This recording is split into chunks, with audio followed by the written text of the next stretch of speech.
Merci.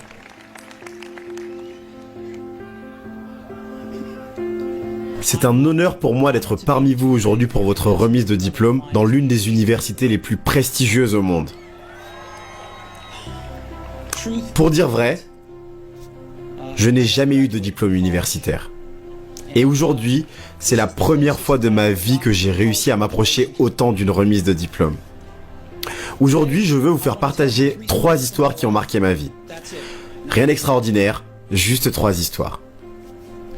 La première histoire est de faire les liens entre les événements. J'ai abandonné mes études au Reed College au bout des 3 premiers mois. Mais j'y suis resté en tant qu'auditeur libre pendant 18 mois avant d'abandonner définitivement. Donc pourquoi ai-je abandonné ? Cela a commencé bien avant ma naissance. Ma mère biologique était une jeune étudiante célibataire et elle décida de me faire adopter. Elle tenait vraiment à ce que je sois adopté par des personnes diplômées. Donc elle avait tout planifié pour que je sois adopté dès ma naissance par un avocat et son épouse. Sauf que lorsque je suis sorti, ils décidèrent à la dernière minute qu'ils préféraient avoir une fille. Ainsi, les parents qui m'ont adopté reçurent un coup de téléphone au milieu de la nuit leur demandant « Nous avons un petit garçon qui n'était pas prévu, le voulez-vous » Ils répondirent « Bien sûr ». Ma mère biologique découvrit par la suite que ma mère adoptive n'avait jamais eu le moindre diplôme universitaire, que mon père n'avait jamais terminé ses études secondaires, elle refusa de signer les documents d'adoption. Et ne s'y résolut que quelques mois plus tard, quand mes parents lui promirent que j'irais tout de même à l'université. Ce fut le commencement de ma vie. Et 17 ans plus tard, j'entrais effectivement à l'université. Mais j'avais naïvement choisi une université presque aussi chère que Stanford. Et toutes les économies de mes parents servirent à payer mes frais de scolarité. Au bout de 6 mois, je n'en voyais toujours pas l'intérêt. Je n'avais aucune idée de ce que je voulais faire de ma vie et je ne voyais pas comment l'université pouvait m'aider à le découvrir. Et j'étais là en train de dépenser tout cet argent que mes parents avaient épargné toute leur vie. Je décidai donc d'abandonner, avec la conviction que tout marcherait.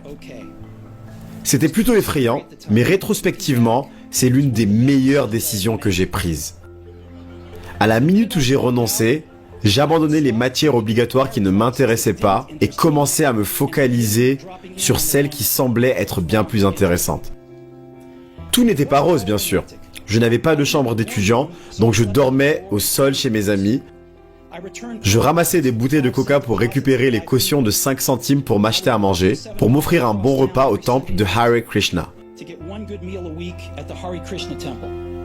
J'adorais ça. Et ce que je découvris alors, guidé par ma curiosité et mon intuition, se révéla inestimable à l'avenir. Laissez-moi vous donner un exemple. Le Reed College, à l'époque, dispensait probablement le meilleur cours de calligraphie de tout le pays. À travers tout le campus, chaque affiche, chaque étiquette sur chaque tiroir était parfaitement calligraphiée. Puisque j'avais abandonné et que je n'avais pas à suivre de cours obligatoires, je décidai de m'inscrire en classe de calligraphie pour apprendre à en faire. J'appris tout ce qui concernait les polices, sérifs et sans sérifs, tout sur la variation d'espace entre les différentes combinaisons de lettres, tout ce qui fait la beauté d'une belle calligraphie. C'était beau, historique, ancré dans l'art d'une telle manière que cela échappait à la science. Et je trouvais ça fascinant. Rien de tout cela n'allait avoir la moindre chance de connaître une application pratique dans ma vie. Mais 10 ans plus tard, lorsque nous concevions le premier ordinateur Macintosh, tout cela me revint. Et nous l'avons incorporé entièrement dans le Mac. C'était le premier ordinateur doté d'une typographie élégante. Si je n'avais pas suivi ce cours à l'université, le Mac n'aurait jamais possédé une telle variété de polices de caractères ni ses espacements proportionnels. Et comme Windows a juste copié le Mac, il est probable qu'aucun ordinateur personnel n'en aurait disposé.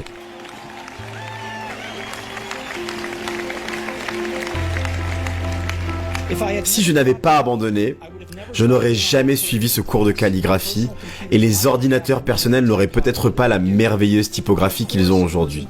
Bien entendu, il était impossible de prévoir les répercussions quand j'étais à l'université, mais c'est devenu très clair en regardant rétrospectivement 10 ans plus tard. Encore une fois, Vous ne pouvez pas prévoir l'incidence qu'auront certains événements dans le futur, vous pouvez uniquement le faire rétrospectivement. Vous devez croire que ces événements, en quelque sorte, vous connectent au futur. Vous devez croire en quelque chose, Dieu, la destinée, la vie, le karma, peu importe. Parce que croire que ces événements sont au final liés vous donnera l'assurance nécessaire pour suivre votre cœur. Même si cela vous écarte du chemin tout tracé, c'est ce qui fait toute la différence.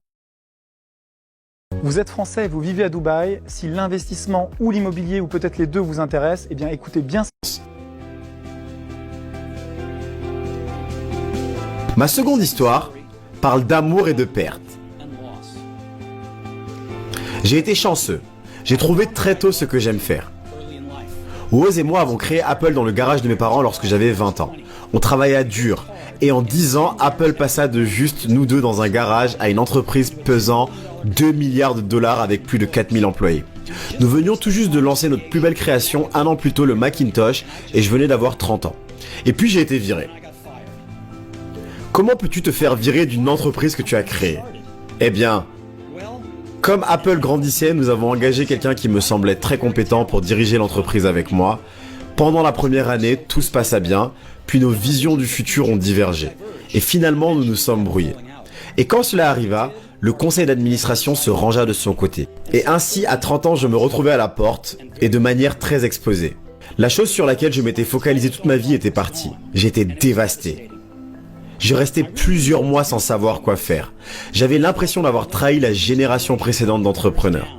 Comme si j'avais lâché le témoin au moment où on me le passait. J'ai rencontré David Packard et Bob Noyce, tentant de demander pardon pour avoir tout gâché si salement. C'était un échec public et je songeais même à fuir la Silicon Valley. Mais peu à peu, je commençais à comprendre une chose. J'aimais toujours ce que je faisais. La tournure des événements chez Apple n'y changeait strictement rien.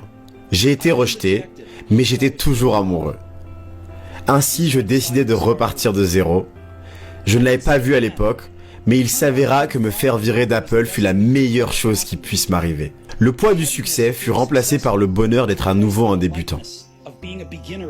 Moins sûr de tout, une liberté grâce à laquelle je connus l'une des périodes les plus créatives de ma vie. Durant les 5 années suivantes, j'ai créé une entreprise prénommée Next, une autre nommée Pixar, et je suis tombé amoureux d'une femme incroyable qui est devenue ma femme. Pixar, qui allait bientôt créer le premier film d'animation au monde réalisé sur ordinateur, Toy Story, est aujourd'hui le numéro 1 mondial des studios d'animation.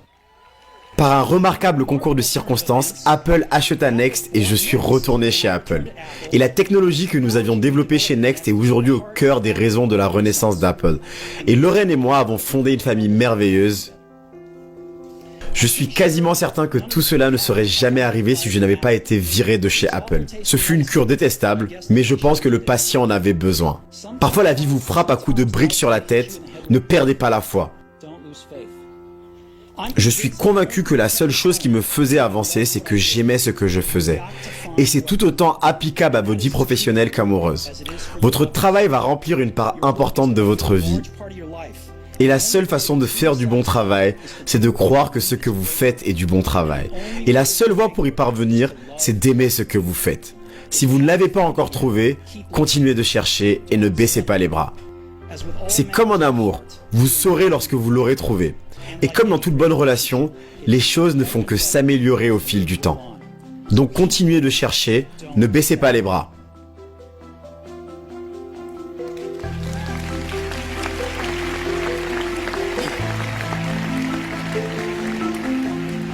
Ma troisième histoire parle de la mort.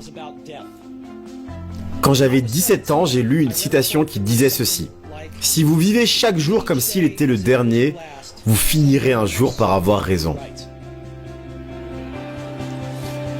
Elle est restée gravée en moi. Et depuis, pendant les 33 dernières années, je me suis regardé dans la glace le matin en me demandant si aujourd'hui était le dernier jour de ma vie, est-ce que j'aimerais faire ce que je suis sur le point de faire aujourd'hui? Et si la réponse est non pendant plusieurs jours d'affilée, je savais que je devais changer quelque chose. Gardez en tête que nous serons tous morts bientôt. C'est ce que j'ai découvert de plus efficace pour m'aider à prendre des décisions importantes. Parce que quasiment tout ce que l'on attend de l'extérieur, nos fiertés, nos peurs de l'échec, ces choses s'effacent devant la mort, ne laissant que ce qui est véritablement important. Se souvenir que la mort est inévitable est la meilleure façon d'éviter le piège qui consiste à croire que l'on a quelque chose à perdre. Vous êtes déjà nu. Il n'y a aucune raison de ne pas suivre son cœur. Il y a à peu près un an, on m'a diagnostiqué un cancer. J'ai fait un scanner à 7h30 du matin qui révéla clairement une tumeur du pancréas. Je ne savais même pas ce qu'était un pancréas. Les docteurs m'annoncèrent que c'était très certainement un type de cancer qui est incurable et que je ne devais pas m'attendre à vivre plus de 3 voire 6 mois. Mon docteur me conseilla de rentrer chez moi et de mettre mes affaires en ordre, ce qui signifie en langage de docteur, préparez-vous à mourir. Essayez de dire à ces enfants tout ce que vous pensiez avoir 10 ans pour leur dire, juste en l'espace de quelques mois. Ce qui signifie de faire en sorte que tout soit bouclé, de faciliter le plus possible les choses pour votre famille, ce qui signifie faire ses adieux. J'ai vécu avec ce diagnostic pendant toute la journée. Plus tard ce soir-là, on m'a fait une biopsie où ils m'ont rentré un endoscope dans la gorge en passant par l'estomac et l'intestin. Ils m'ont planté une aiguille dans le pancréas et ont prélevé quelques cellules de ma tumeur. J'étais sous sédatif, mais ma femme qui était là m'a dit que lorsqu'ils ont vu les cellules sous le microscope, les docteurs se mirent à pleurer. Car il s'avérait que j'avais une forme très rare de cancer du pancréas, curable par chirurgie. J'ai été opéré et je vais bien maintenant.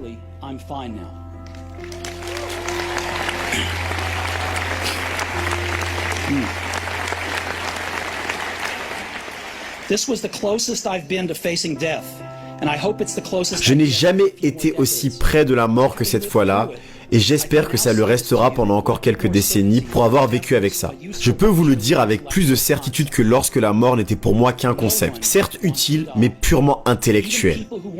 Personne ne veut mourir. Même les gens qui veulent aller au paradis ne veulent pas mourir pour y accéder. Et maintenant, la mort est notre destination commune à tous. Personne n'y a jamais échappé. Et c'est bien ainsi. Car la mort est très probablement la plus belle invention de la vie. C'est le facteur de changement de la vie. Elle nous débarrasse de l'ancien pour faire place au nouveau. Pour le moment, le nouveau, c'est vous.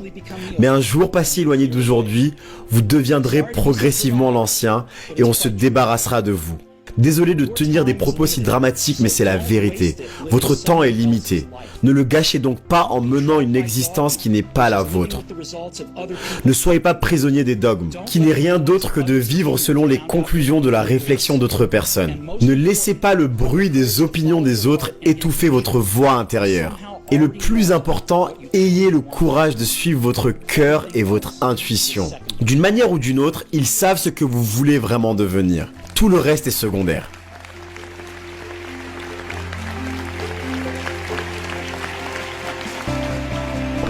Quand j'étais jeune, il y avait une extraordinaire publication de Whole Earth Catalog. C'était l'une des bibles de ma génération. Elle avait été fondée par un certain Stewart Brand, non loin d'ici, à Menlo Park. Il lui avait donné vie avec sa touche poétique. C'était à la fin des années 1960, avant les ordinateurs personnels et les publications assistées. Donc tout était entièrement réalisé avec des machines à écrire, des ciseaux et des appareils photo Polaroid. C'était une sorte de Google en livre de poche, 35 ans avant la création de Google. C'était idéaliste, débordant de conseils soignés et d'idées géniales. Stewart et son équipe ont publié plusieurs numéros de The Whole Earth Catalog, et ainsi quand ils eurent épuisé la formule, ils sortirent un dernier numéro. C'était au milieu des années 70, j'avais votre âge. La 4e de couverture montrait la photo de route d'une campagne prise au petit matin. Le genre de route sur laquelle vous pourriez faire de l'autostop si vous aviez l'esprit d'aventure. Dessous on lisait « Stay hungry, stay foolish ». Soyez insatiable, soyez fou. C'était leur message d'adieu puisqu'ils s'arrêtaient là. Soyez insatiable, soyez fou. C'est ce que j'ai toujours souhaité pour moi-même. Et aujourd'hui, comme vous démarrez une nouvelle vie en recevant votre diplôme, c'est ce que je vous souhaite. Soyez insatiable, soyez fou. Merci à tous.